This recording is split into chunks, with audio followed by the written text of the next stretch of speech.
Right, I'll rattle through these slides a little bit quickly to hopefully get us back on track.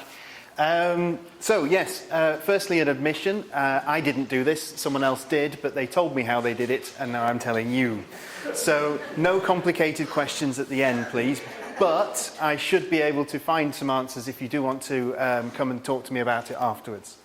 So, first of all, yes, installing QGIS on a network. Edinburgh University network, to be precise. If I can. So, it's a big one. It serves over 1,300 staff, 37,000 students. It's actually the largest campus computing network in Britain. And we've got more than 3,000 computers on this across open access and specialist labs all across the university campus. And that is the second largest university campus in the United Kingdom.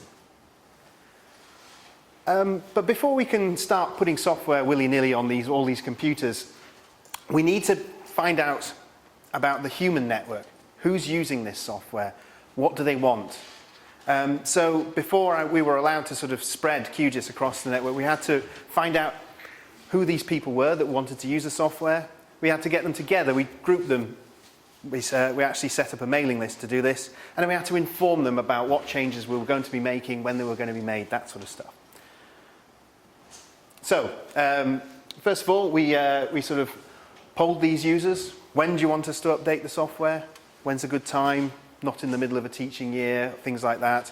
So, and which version do you want to update to?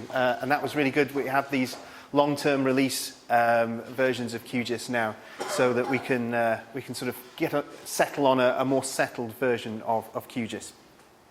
So then we use this mailing list to inform those users of the changes, and we also use it as a general sort of community list to share links to resources, help pages, that sort of thing as well. We also got a big long list of options and conditions when installing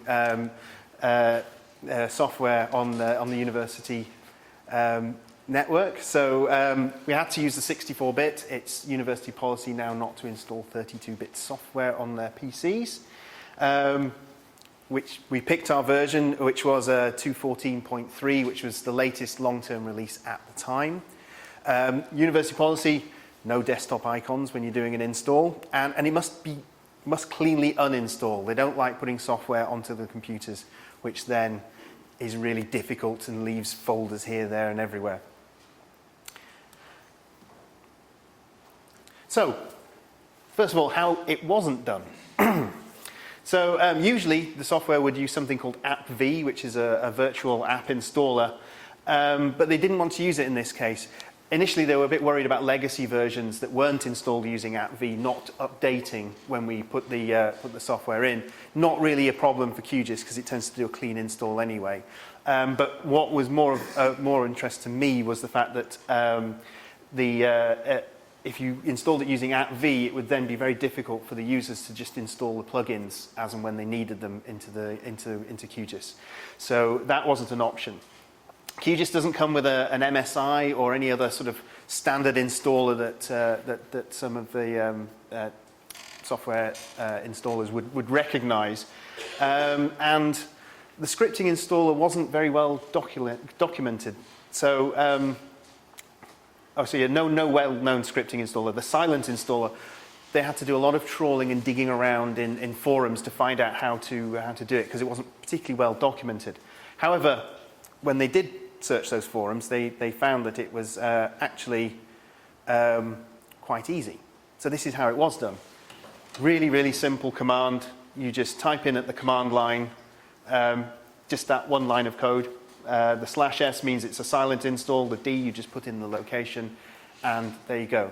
So they wrote a script that would basically just set that going and install the software onto any computer across the university network. So it's now in the app catalog for the university. You just open up a panel. If you have administrator rights on the computer, you can just click a button and away it goes. The script that they wrote also does a bit of a manual tidy up, obviously removes the desktop items, and cleans out the start menu of a load of other things, options that really only an administrator should have about how to remove or change the software. So very, very simple and straightforward in the end. I will get this right in a minute, sorry. How is it undone? Again, a very simple command. So they were very happy. It cleanly uninstalls. Bit of a manual tidy up afterwards to clear some registry entries out and remove the installation directory. But again, very easy to script. So they were very happy to have QGIS on the network. So, conclusions. It's actually very easy once they got into that forum and found the instructions.